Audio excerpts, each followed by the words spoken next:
Hello guys, welcome to my another video. This is Aksh, your host, and you're watching me on Wrestle Brothers. So let's start with some interesting news. We all know that on September 15th we are going to have Clash of Champions, and there's a very good news for WWE that most of the 90% of the tickets has been sold out. Let me tell you guys, this arena where Clash of Champions will be held, that arena has a capacity of 20,000 people, but WWE made it very less. They made only 9,000 seats available because they don't want their pay-per-view seats to be empty. That's why 9,000 seats have been available for Clash of Champions, and the tickets that has been sold out till now is around 8,000. So I think 90% of the tickets has been sold out. Only 1,000 tickets has been left. So it's a very good news for WWE, and some of the matches have been really interesting for the fans. So I think the fans got really attracted towards that. The championship match, Eric Rowan versus Roman Reigns match. There are many other matches which has been really getting some popularity nowadays due to the script or due to the rivalry build up.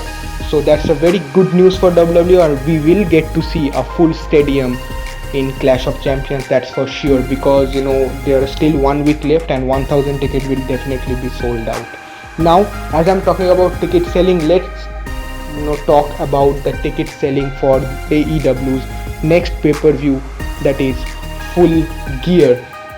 We all know recently AEW has announced their latest pay-per-view.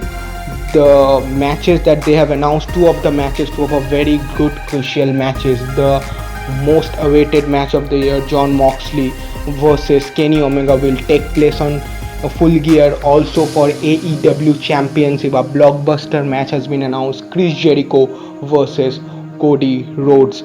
So for that pay-per-view, you can see the arena condition right now. The blue dots are the seats that are available. So I think we can say 80% of the seats has been sold out, because the pay-per-view is on November 9th and this is just now September. So there are 2 months left, but still the pay-per-view has been the ticket selling has been really good, because just few hours back AEW released the ticket, and I think the main reason behind this ticket selling is the two main matches that I've told.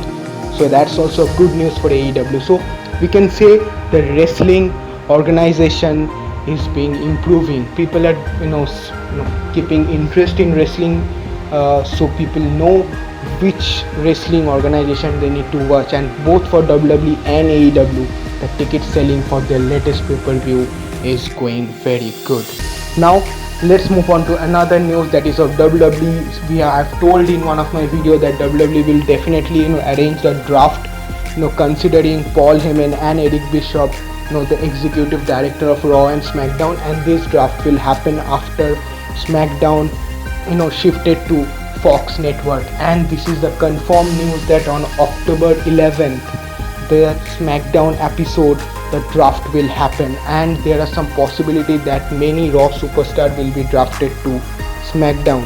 Not only that, for the Raw, on the next Raw, that is on October 14th, the Raw that will happen there, the draft will be organized, and that will be organized by Paul Heyman, and the SmackDown one will be organized by Eric Bischoff. So we will get to see many shuffling in this WWE draft, and WWE has promised that this draft will be very much interesting.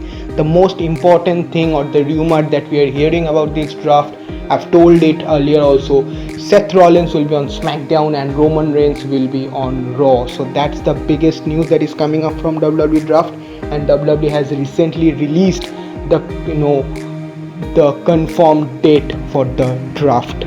Now the last and the final news that I'm going to have, that on the next week WWE will be organizing their weekly shows in Madison Square Garden, and on September 10th we will get to see the return of Dead Man in SmackDown, and WWE has advertising this really good way. So why is Undertaker returning? Everybody is questioning that. Undertaker is returning because this will give WWE a big boost for them coming, knowing the news that they will be debuting on Fox Network. And let me tell you another news: Undertaker is being rumored to play a match in Hell in a Cell. We all know Hell in a Cell is coming up after Clash of Champions, and WWE always try to make some exciting matches for Hell in a Cell, and it's being rumored that Undertaker will have a challenger for Hell in a Cell. So that makes me very much interesting, because this will also have a very good TV rating shows, or this will also help the Hell in a Cell pay-per-view to be sold out very soon. First, Fiend's match for the Universal title in Hell in a Cell. Now, next, Daniel O'Brien versus Roman's match in Hell in a Cell. Now, Undertaker's rumored match. So I'm really excited, and this will definitely have a good decision for the future pay-per-views also. So these are the news. I hope you like it, guys. Please like, share, and please guys do subscribe to my channel for some great news. I will see you in the next video. Cheers.